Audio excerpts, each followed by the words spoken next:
तो हम जो वॉल्व के बारे में बात कर रहे थे आज की डेट में, अभी पहले मेटल वॉल्व्स लगते थे और बाद जब हम बात कर रहे थे बच्चों की डिसीज़ की, और टिश्यू वॉल्व्स अभी आज की डेट में आए हैं। तो क्या टिश्यू वॉल्व्स बेटर हैं या इनकी एक्सपेक्टेंसी मीन इनका जो लाइफ शेल्फ लाइफ है वो कम है, ऐसा कुछ कॉन्सेप्ट है क्या? The beating, Valves. mechanical valves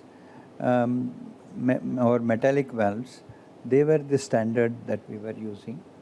And क्योंकि बच्चों में काम करते थे when we were operating on young people. मगर ये जो टिश्यू valves जो हैं, they are more for advanced age. क्योंकि जो मैकेनिकल वाल्व यूज़ करते हैं तो एंटी कोएगुलेंट यूज़ करना पड़ता है, कि ब्लड को थिन रखना पड़ता है। जैसे in a elderly patient he can have other morbidity, उनको प्रोस्टेट हो सकता है, हर्निया हो सकता है, गॉल ब्लैडर हो सकता है, आँखों की सर्जरी हो सकती है, और भी बहुत सारी चीज़ें होती हैं जिसमें anti coagulation will be deterrent. तो एंटी कोएगुलेशन अवॉइड करने के लिए हम टिश्यू वाल्व यूज़ करते हैं। Tissue valve is made out of animal tissue because animals have limited longevity, similarly the animal valves will also have limited longevity.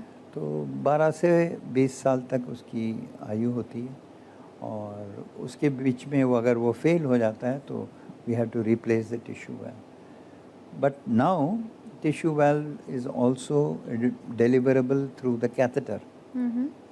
Without doing an operation, Right. we can put a tissue valve, especially into the aortic valve, without doing any operation. This is called TAVI or transcatheter aortic valve implantation.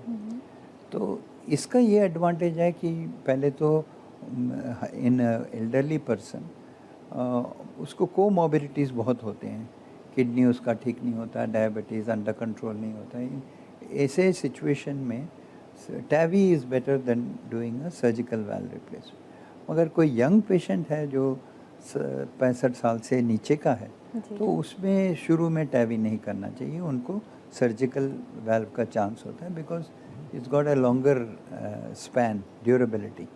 उसके बाद में second time अगर वो problem हो जाए तो we can do a TAVI। तो TAVI is also a very good procedure, and only thing is at the moment because कम यूज़ हो रहा है तो अभी एक्सपेंस ज़्यादा है उसका, बट धीरे धीरे 10-15 साल में उसका भी एक्सपेंस कम हो जाएगा। मेरे ख्याल से प्रेग्नेंट वुमेन में भी I think tissue valve is preferred for this kind of surgery. हाँ, tissue valve is preferred provided the lady understand that it's not going to last her a lifetime. She should know that ये मैं pregnancy अपने family complete करने के लिए लगवा रही हूँ, मगर मेरे को पता है कि ये वाल्व को चेंज करना पड़ेगा। Whereas if you put a mechanical valve, that will last through for your lifetime. But again फिर उनको उन पे anticoagulant पे रखना पड़ेगा, और it may not be beneficial for the anticoagulant, especially the anticoagulant, the vitamin K antagonists. They not only can cause bleeding problems, they can affect the fetus. That's what. बच्चे के ऊपर भी प्रभाव पड़ सकता है। बिल्कुल। तो इसीलिए in reproductive females we do not recommend mechanical valves.